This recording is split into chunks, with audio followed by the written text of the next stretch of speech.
পরম প্রেমময় পরমদয়াল শ্রী শ্রী ঠাকুরের রাঙারাতুল চরণে, পরমারাধ্যা জগৎজননীর রাঙারাতুল চরণে, পরম পূজ্য পাদ শ্রী শ্রী বরদার রাঙারাতুল চরণে, বর্তমান আচার্যদেবের রাঙারাতুল চরণে তথা অবিনবাবুর রাঙারাতুল চরণে অসংখ্য কোটি প্রণাম নিবেদন করি। আজ অনলাইনে যুক্ত অমৃত পথযাত্রী দাদা ও মায়েদের যথাযোগ্য স্থানে আমার রাজয় গুরু ও প্রণাম জানাই। পরম প্রেমময় পরমদয়াল শ্রী শ্রী ঠাকুর বর্তমান যুগের এক বিস্ময়। বর্তমান যুগ কলিযুগ, কলি অর্থে পাপ। পাপের রাজত্বে এলেন পূর্ণ ব্রহ্ম নারায়ণ। তিনি এসে মানুষকে এই পাপ প্রবৃত্তি থেকে রক্ষা করার জন্য, কলির হাত থেকে রক্ষা করার জন্য ধর্মকে অতি সহজভাবে সর্বোচ্চ স্তরের নাম বিতরণ করলেন আর বললেন নামের অনল জ্বালো। নামের অনল মানে আগুন। জ্বালতে বললেন কেন? না তো কলি তাহলে তাকে স্পর্শ করতে পারবে না। কলি কাছে এলেই সে পুড়ে ছাই হয়ে যাবে। সেই জন্য নিজের প্রোটেকশনের জন্য সবসময় নাম করার কথা বললেন। ভাগবতের প্রথম অধ্যায়ে যুধিষ্ঠির যখন জিজ্ঞেস করেছিলেন ভগবান শ্রীকৃষ্ণকে, কলি প্রারম্ভিলা কম্পিত কলে বর, কি হবে জীবের গতি কহ গদাধর, তখন গদাধর বলেছিলেন, চিন্তা নেই, জীবের লাগি আমি যুগে যুগে অবতার। তাই নাম হুতাসন আর কলি তুলা রাশি। তাই নাম আগুনের কাছে কলি তুলা একেবারে ভস্ম হয়ে যায়। আজকে আমাদের প্রতি মুহূর্তে ঠাকুরকে জিজ্ঞেস করছেন এক্সম্যান সাহেব যে যে প্রতিষ্ঠানের সঙ্গে যুক্ত তাদেরকে সকলকে কি আবার সৎসঙ্গের মন্ত্রে দীক্ষা নিতে হবে? শ্রী শ্রী ঠাকুর বললেন, ঠিক তাই, নিতেই হবে যদি সে উদ্ধার হতে চায়। বলল, কেন ঠাকুর? আপনি যে বলেন যে একই অবতার বুদ্ধ ঈশায় বিভেদ করি শ্রীকৃষ্ণ রসুল চৈতন্যে জীবোদ্ধারে আবির্ভূত হন একই ওরা, তাও জানিস নে। তো একই ব্যক্তি যদি পৃথিবীর বুকে বারবার আসছেন তাহলে একই বীজ মন্ত্র হবে না কেন? এবং আবার কেন নতুনভাবে তাকে গ্রহণ করতে হবে? শ্রী শ্রী ঠাকুর বললেন, ধরেছেন অনেকটা ঠিক, কিন্তু তাদের বলা হয় যুগ পুরুষোত্তম, অর্থাৎ যুগ পরিবর্তনের সঙ্গে সঙ্গে মানুষের জীবনের সমস্যারও পরিবর্তন হয়, আর সমস্যার সমাধানকারী হিসাবে তিনি যুগে যুগে আবির্ভূত হন। যে যুগে যে লেভেলের, যে স্তরের নাম বিতরণ প্রয়োজন, সেই লেভেলের নাম তিনি নিয়ে আসেন। ভগবান রামচন্দ্র রূপে যখন এসেছিলেন তখন 7 লেভেলের নাম দান করেছিলেন। যখন তিনি ভগবান শ্রীকৃষ্ণ রূপে দাপড়ে এলেন তখন তিনি 14 লেভেলের নাম দান করলেন। এবার তিনি ঘোর কলিতে এলেন, যেখানে একেবারে চরম তাণ্ডব চলছে কলির, সেইখানে পাপের পঙ্কিল থেকে উদ্ধার করার জন্য মানুষকে সর্বশক্তিমান সর্বোচ্চ স্তরের নাম 18 লেভেলের নাম দান করলেন। এছাড়া কোনো উপায় ছিল না। তিনি পৃথিবীর বুকে যতবার যুগ উপযোগী হয়ে আসেন ততবার সেই যুগে বাঁচার হাতিয়ার বা উপায় নিয়ে আসেন। এই লেটেস্ট অবতারই জীবের একমাত্র উদ্ধারকর্তা। সমস্ত শাস্ত্রও সে কথা বলে। সেই জন্যে যে যে ধর্মমতেই দীক্ষিত হন না কেন তাকে আবার এই লেটেস্ট অবতারের দীক্ষা নিতে হবে। শ্রী শ্রী ঠাকুরকে বলছেন যে দেখুন, কলিযুগের মানুষের হাইট কম, উচ্চতা কম, বিশ্বাস কম, ধৈর্য কম, সাধনা কম। তাই এই কমা মানুষগুলোকে আপনি শ্রেষ্ঠ বীজ মন্ত্র দান করতে এলেন। তাই অযোগ্য অপাত্রে দান দাতা গ্রহিতা দুই ম্লান, আপনারই একটা বাণীতে পড়ছিলাম। এরা কি সেই সর্বোচ্চ স্তরের নামের গুরুত্ব দিতে পারবে? শ্রী শ্রী ঠাকুর বললেন, যখন পাপের পঙ্কিলে গলা অবধি ডুবে গেছে তখন সর্বশক্তি প্রয়োগ করে তাকে তুলতে হবে। শুধু হাত বাড়িয়ে দাঁড়িয়ে থাকলে সে উদ্ধার হবে না। সেই জন্যেই সর্বোচ্চ স্তরের নাম, সনাতন নাম, আদি নাম নিয়ে আসা। পৃথিবীতে যত বীজ মন্ত্র চালু আছে সবই এক বীজের মধ্যে নিহিত আছে। এই সর্বশক্তিমান বীজমন্ত্র প্রয়োগ করলে মানুষ অনায়াসে রিলিফ পাবে, কলির হাত থেকে রক্ষা পাবে। সেই জন্য এই বীজমন্ত্র সকলের জন্যই গ্রহণযোগ্য। তাতে গুরুত্যাগ হবে না, বরং পূর্ব গুরুর যা সমস্ত আদেশ নির্দেশ, নীতি, প্রিন্সিপাল, সেগুলো পরিপূরণ হবে। প্লাস বর্তমান যুগে যে সমস্যা, তার সমাধান হবে। উদাহরণ হিসাবে আমরা দেখতে পেলাম কোভিড-19 কথা। কোনো যুগে কোভিড-19 সমস্যায় মানুষ কবলে পড়েনি, বা তার সমাধানও কোনো অবতার মহাপুরুষ অগ্রিম দিননি। এই সর্বপ্রথম শ্রী শ্রী ঠাকুর অনুকূলচন্দ্র, সব সমস্যার সমাধানকারী, তিনি বললেন, যজন যাজন ইষ্টভৃতি সস্তয়নী সদাচার। তাই সস্তারি এবং সদাচার এই দুটো কোভিড-19 মহা ঔষধ। তাতে সে মানুক না মানুক, দীক্ষিত হোক অদীক্ষিত হোক, তাকে পালন করতেই হয়েছে। সে আর হ্যান্ডশেক করতে পারেনি, সে দূরের থেকে নিজের শরীর লম্বা যত, ততটা ভুঁই বাদ দিয়ে করবি প্রণাম, তাতেই আনন্দ প্রসাদ। এটা ঠাকুর জীবের রক্ষার জন্য কত আগে থেকে বললেন। হাত পা ধুয়ে তবেই খাওয়ার কথা বললেন। সাবান দিয়ে পরিষ্কার করে নাকে হাত দিলে হাত ধুতে বললেন। এই যে প্রস্রাব করে জল নেওয়ার কথা বললেন, এমনভাবে নিজের শুদ্ধ সুচিতা বজায় রাখলে কোভিডের হাত থেকে রক্ষা পাবে। আর যারা সস্তায়নী করে, তারা কোভিডের কবলে পড়েনি, আর যারা পড়েছেন তারা রক্ষাও পেয়েছেন। তাই তিনি যুগ পুরুষোত্তম, যুগ সমস্যার সমাধানকারী। আজ পর্যন্ত এর আগে কোনো অবতার মহাপুরুষ এই বিষয়ে বাণী এই জন্যই দেননি বা সুরাহা দেননি, কারণ এই যুগ ছাড়া অন্য যুগে এই সমস্যার সৃষ্টি ছিল না। তাই তাদের বলা হয় যুগ পুরুষোত্তম। এই বলেই শুধু ক্ষান্ত হলেন না, তিনি তার জীবদ্দশায় দেখিয়েছিলেন এই বীজমন্ত্র যে শ্রেষ্ঠ বীজ, তা প্রমাণের জন্য এবার তিনি কুষ্টিয়াতে একটা নামধান হসপিটাল চালু করেছিলেন। এই নামধান হসপিটালে 30-32 বেডের হসপিটাল। এখানে গুরু ভাইদের ভূমিকা কি? তারা সরকারি বেসরকারি হসপিটালের বাইরে ঘুরঘুর করবে, আর যারা মারা গেছে অল্প বয়সী অক্ষত বডি, ডাক্তার সার্টিফিকেট লিখে দিয়েছে, সেই ডেড বডিগুলোকে কালেকশন করে নিয়ে এসে ভর্তি করবে নামধান হসপিটালে। এখানে কোনো ডাক্তারও নেই, ওষুধও নেই। 4-5 জন বিশ্বাসী গুরু ভাই, তারা তার শরীর স্পর্শ করে শুধু নাম করবে। 2 দিন 3 দিন 4 দিন নাম করার পর তার আবার প্রাণস্পন্দন ফিরে আসবে, আবার শ্বাস প্রশ্বাস পড়বে। তখন তাকে উঠে বসিয়ে উপযুক্ত পথ্য দিয়ে একটু সুস্থ সবল করে হেঁটে বাড়ি পাঠিয়ে দেবে। এই হচ্ছে নামধান হসপিটালের কাজ।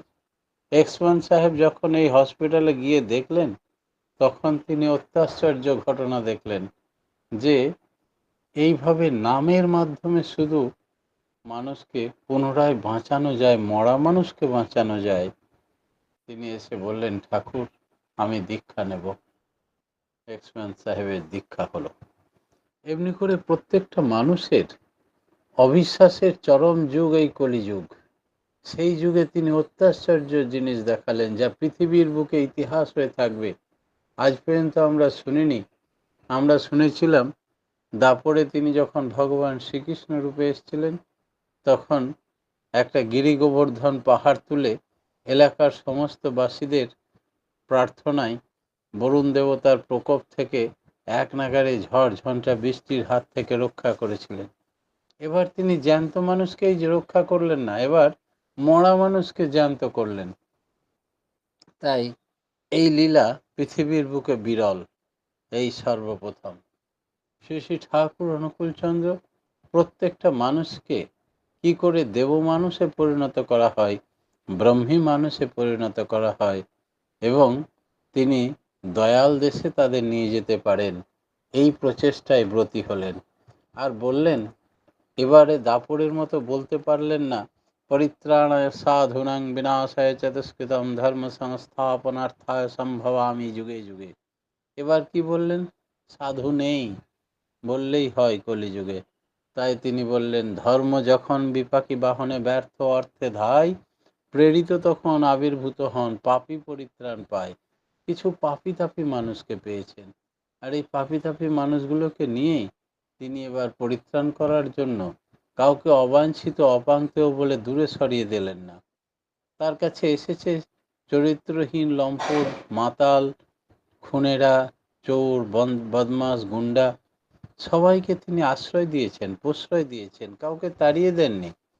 আর তিনি বলতেন, কোনো মানুষই খারাপ নয়, প্রত্যেকেরই পিতা পরম পিতা। বিশ্বপিতার সন্তান তুমি, কাকে করবে ভয়? হাত বাড়ালেই স্বর্গ, তোদের পিতা প্রেমময়। পিতার গুণ তো পুত্রের মধ্যে আছেই, অতএব প্রত্যেকের মধ্যেই দেবগুণে ভরা। তার যদি প্রবৃত্তির কোনো কারণে বা পরিবেশের কারণে সে কোনো অন্যায় করেই থাকে, তাহলে সে পচে যায়নি। সেই অন্যায়টা হচ্ছে ইনভাইটি গেস্ট, তাকে তাড়িয়ে দেওয়া যায় যে কোনো সময় ইচ্ছা করলে, আর দেবভাবে জাগরণ ঘটিয়ে দেবত্বে পরিণত করা যায়। এই জীবনে ঈশ্বর প্রাপ্তি সম্ভব মানুষের দ্বারা। তাই তিনি সকলকে আশ্রয় প্রশ্রয় দিতেন, আরও শেখালেন। আমরা জানতাম যে অন্যায় করে তাকে শাস্তি দেওয়া দরকার, তিনি বললেন না, শাস্তির ভার, দণ্ডের ভার আপন হাতে নিতে যেও না, পরম পিতার উপরে ন্যস্ত করো, মঙ্গলের অধিকারী হবে। অথবা ওই শাস্তি পরম পিতা উভয়ের মধ্যে তারতম্য অনুসারে ভাগ করে দেবেন। সেই জন্যে, তার কারণ, তুমি যাকে শাস্তি দিতে যাচ্ছ একটা অপরাধ দেখে, তার ভেতরে যে হাজার দেবগুণে ভরা, তিনি যে ঈশ্বরের সন্তান, তার পরিপালন করেন তিনি, তাকে থাকা খাওয়া ঘরের ব্যবস্থা সব করেন তিনি। তুমি তার জন্য কিছুই করনি, তুমি তার সৃষ্টিও করনি, তার দৈনন্দিন জীবনযাপনের ব্যবস্থাও করনি। তুমি একটা অপরাধ দেখে তাকে শাস্তি দিতে চলে যাবে? তাই তারও তো মালিক আছে, যিনি সৃষ্টি করেছেন তাকে, তাকেই জানাও, তার কাছে ন্যস্ত করো। তারপরে তিনি তারতম্য অনুসারে না হলে ওই শাস্তি ভাগ করে দেবেন। আমাদের নতুন দিগন্ত, নতুন চক্ষু দান করলেন। ধর্ম প্রকৃত চক্ষু দান করে, ধর্ম ধাঁধাকে ধ্বংস করে। তাই প্রকৃত ধর্ম কি, কেন আমরা কিছু করব, সমস্ত আচার আচরণ কেমন হবে, সবটাই ঠাকুর শেখালেন। তাই আজকে ঠাকুরকে বলা হয় যুগ সমস্যার সমাধানে শ্রী শ্রী ঠাকুর অনুকূলচন্দ্র। এই যুগের সমস্যাটা কি? এই যুগের সমস্যা হচ্ছে আমরা একে অপরের সমালোচনা করি, একে অপরের দোষ দেখতে ব্যস্ত থাকি। তাতে আমাদের লাভ কি হয়? দোষ দেখা ঝোঁক গজালো যেই, সেই দোষেতেই ধরবে তোরে। এ তো ভূতে ধরার মতো, ভূত ছাড়াতে গিয়ে সকলের ভূতটা আমাকেই ধরে ফেলে, তাহলে আমার কি বিকৃত অবস্থা হয়ে যাবে। আমরা সেটা না ভেবে ঠাকুর বললেন, যদি সমালোচনা করতেই হয় তাহলে আত্মসমালোচনা করো, নিজের সংশ্লেষণ এবং বিশ্লেষণ করো। আর যে যতটা আত্মসমালোচনা করে সে ততটা নিরেট বা খাঁটি হয়ে উঠতে পারে। আর এর জন্যে চাই নাম ধ্যান। প্রকৃতপক্ষে নাম ধ্যান করলে মানুষ তখন আত্মসমালোচনা করতে শেখে, রেগে যায় না। এই আত্মসংশ্লেষণ, আত্মবিশ্লেষণের মাধ্যমে নিরেট খাঁটি মানুষ হয়ে উঠতে হবে। আমরা তারই ক্ষুদ্র প্রয়াসে প্রত্যেক দিন দুবেলা নাম ধ্যান মহাযজ্ঞ চালিয়ে আসছি বেশ কয়েক বছর থেকে। যে কোনো মানুষ যদি আপনারা ইন্টারেস্টেড মনে করেন, তবে লিঙ্ক পাঠিয়ে দেওয়া যাবে, শর্মিষ্ঠা মায়ের কাছে দেওয়া আছে, আপনারা সবাই যুক্ত হতে পারেন। আর রোজ দুবেলা নাম ধ্যান করলে তার যে কি রেজাল্ট, তাদের মুখ থেকেই শুনতে পাবেন যারা রোজ জয়েন করে। আর এই নাম ধ্যান ছাড়া মানুষের জীবনে ঈশ্বর প্রাপ্তি সম্ভব নয়। তার কারণ, আমাদের জন্মলগ্ন থেকে মৃত্যুর লগ্ন পর্যন্ত নামই সব। ঠাকুর বলছেন আমাদের মুক্তির উপায় কি, ঠাকুরকে জিজ্ঞেস করছেন। ঠাকুর বলছেন যে মৃত্যুকালে ভগবান শ্রীকৃষ্ণ গীতায় যে কথা বলেছেন, যে বানর যে চিন্তা নিয়ে দেহত্যাগ করে সেখানেই তার ঠাঁই হয়ে যায়। বহু ধুরন্ধর চালাক ব্যক্তি আছে, তাহলে সেই জন্য সারা জীবন ধরে নাম ধ্যান করতে হবে কেন? ওই মৃত্যুর কয়েকদিন আগে বা কয়েক মাস আগে তখন রেগুলার নাম করব, তাহলেই তো ব্যাস এসে যাবে। ঠাকুর বললেন অত সহজ ব্যাপারটা নয়। সারা জীবন ধরে তুমি যা যা কর্ম করেছো সব লিখে রাখছেন কে? এই জীবাত্মা। পরমাত্মা হচ্ছেন উদ্ধারকারী ত্রাতা, তিনি গুরুরূপে ধরা দিয়েছেন আমাদেরকে। আর জীবাত্মা হচ্ছেন জীবের সঙ্গে যিনি যুক্ত থাকেন, তিনি জীবের প্রত্যেকটা কর্ম, চাল চলন, আচার আচরণ সব লিখে রাখেন। মৃত্যুশয্যায় যখন জীব পড়ে যায় তখন তাকে ফিল্মের পর্দার মতো সব দেখাতে থাকে, এই বয়সে তুমি এই কর্ম কুকর্মটি করেছো, সুকর্মটি করেছো, সব দেখায়। সে তখন আগ্রহ ভরে সেগুলো দেখতে থাকে। আর এই দেখতে দেখতে কখনো আঁতকে ওঠে, কখনো ভালো দেখে। এই অবস্থায় যদি তার দেহত্যাগ হয় তখন সেখানেই তার জন্ম হয়ে যায়। তাই ঠাকুর শিখিয়ে দিলেন, তুমি তখন ওই সবগুলো দেখবে না। চিত্রগুপ্ত যতই দেখাক, তুমি জোর করে ইষ্টমূর্তি কপালে বসাবে আর সব সময় নাম করবে। আর এই নাম করতে করতে তোমার প্রাণবায়ু বেরিয়ে গেলেই সোজা আমার কাছে চলে আসবে। আর এই জন্যেই চাই অজপা নামে কররে নেশা। নেশাগ্রস্তের মতো সব সময় নাম করা লাগে। আর এই নাম করতে করতে নামময় হয়ে যায়। নামী পুরুষকে ধরে রাখার একমাত্র উপায় হচ্ছে নাম। আর নাম নামী অভেদ, তখন তাকে ধরে রাখা যায়। তাই মানুষের মুক্তির উপায় হচ্ছে এই নাম। এই নাম করতে গেলে কি করতে হবে? উষা নিশায় মন্ত্র সাধন, চলাফেরায় জপ, যথাসময় ইষ্ট নির্দেশ, মূর্ত করায় তপ। উষা নিশায় মন্ত্র সাধন আমাদের সঙ্গে না হয় অনেকেই যুক্ত হন, আর এইটা করতে গেলেই চলাফেরায় জপটাও হতে থাকবে অটোমেটিক। এমন হবে 3 রকমের নাম হয়। একটা হচ্ছে প্রথমে দীক্ষা নেওয়ার সময় মনে মনে নাম, দ্বিতীয়টা হচ্ছে প্রতি শ্বাস প্রশ্বাসে নাম, তৃতীয়টা হচ্ছে প্রতি প্রাণস্পন্দনে নাম বা সুরতে নাম। একমাত্র সৎসঙ্গের সাধনাতেই সুরত সাধনার কথা বলা আছে, অন্য কোনো সাধনাতে নেই। তাই এই পশ্চিমী সাধনা থেকে ঠাকুরই প্রথম বাংলাতে নিয়ে এসেছিলেন। সুরতে নাম যাদের হয়, আচার্যদেব সৃষ্টি বর্দা বললেন, শয়নে স্বপনে কথা বলার মধ্যে সবসময় নাম অটোমেটিক হতে থাকবে। এই স্তরে নাম হলে সে বাকসিদ্ধ হয়ে পড়ে। আর বাকসিদ্ধ হয়ে পড়লে আর চিন্তা নেই। ঠাকুর চেয়েছেন আমাদের প্রত্যেককে বাকসিদ্ধ করে তুলতে। তাই কলিযুগের শ্রেষ্ঠ বীজ মন্ত্র তিনি আমাদের দান করেছেন। যারা সৎসঙ্গী তারা অত্যন্ত ভাগ্যবান।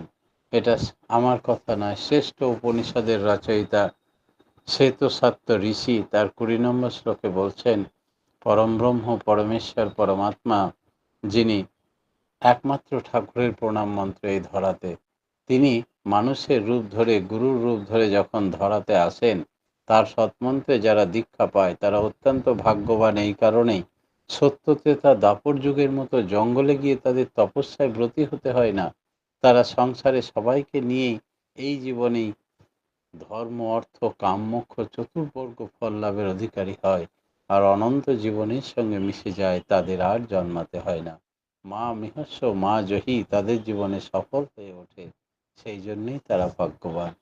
পরমপিতার রাঙারাতুল চরণে প্রতি প্রত্যেকের সার্বিক মঙ্গল প্রার্থনা জানিয়ে আমার ক্ষুদ্র বক্তব্য এখানে শেষ করলাম। জয় গুরু।